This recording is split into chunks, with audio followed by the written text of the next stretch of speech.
നിദ്ര ടോക്സിലേക്ക് എല്ലാവർക്കും വലിയൊരു സ്വാഗതം. കാറ്റത്ത് കിളിക്കൂടിന്റെ പുതിയ വിശേഷം കണ്ടാലോ? അങ്ങനെ അമ്പലത്തിൽ വെച്ചിട്ട് നമ്മളെ നിധിയും സുനന്ദയും സംസാരിക്കുന്നത് എന്തായാലും ലളിത കണ്ടിട്ടുണ്ട്.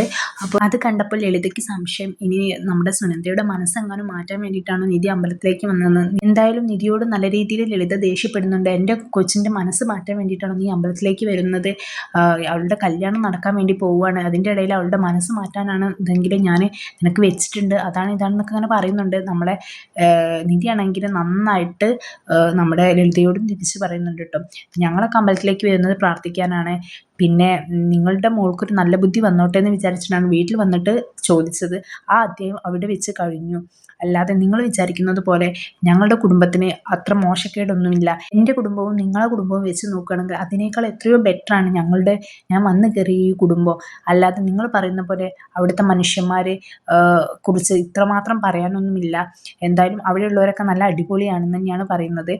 അപ്പോൾ ലളിതയാണെങ്കിൽ പറയുന്നുണ്ട്, നീ ഇന്നലെ വന്ന പെണ്ണല്ലേ, എനിക്ക് അവരെ ചെറുപ്പം മുതലേ അറിയാം, നീ ഈ ഇമ്മാതിരി വായാടിത്തരൊന്നും പറയില്ല എന്നൊക്കെ പറയുന്നുണ്ട്. എന്തായാലും നമ്മുടെ നിധിയാണെങ്കിൽ നല്ല അടിപൊളിയായിട്ടുള്ള മറുപടിയാണ് കൊടുക്കുന്നത് നമ്മുടെ ലളിതയ്ക്ക്.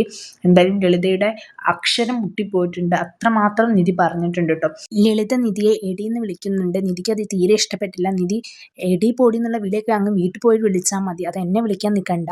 വിളിച്ചാൽ നീ എന്ത് ചെയ്യും എടി എന്ന് ചോദിക്കുന്നുണ്ട്. വിളിച്ചാൽ ഞാനും അങ്ങ് തിരിച്ചു വിളിക്കും എടി എന്ന് പറഞ്ഞിട്ട് നമ്മളെ നിധിയും തിരിച്ചു വിളിക്കുന്നുണ്ട്. എന്തായാലും നിധിയുടെ മറുപടി സൂപ്പർ ആയിട്ടുണ്ട്, അടിപൊളിയായിട്ടോ നിധി നമ്മളെ ലളിതയ്ക്ക് ചുട്ട മറുപടി കൊടുത്തത്. അവസാനം നിധിയോട് പറഞ്ഞ് ജയിക്കാൻ പറ്റില്ല എന്ന് ലളിതയ്ക്ക് മനസ്സിലായപ്പോഴാണ് നമ്മളെ സുനന്ദയെ വലിച്ചുകൊണ്ട് പോയത്. വാടി ഇവിടെ എന്നൊക്കെ പറഞ്ഞിട്ടാണ് നമ്മളെ സുനന്ദയെ വലിച്ചുകൊണ്ട് പോകുന്നത് കേട്ടോ. അപ്പോൾ എന്തായാലും നമ്മളെ നിധിയും ലളിതയും തമ്മിൽ പൊരിഞ്ഞടി നടക്കുകയാണ് ഇപ്പോൾ.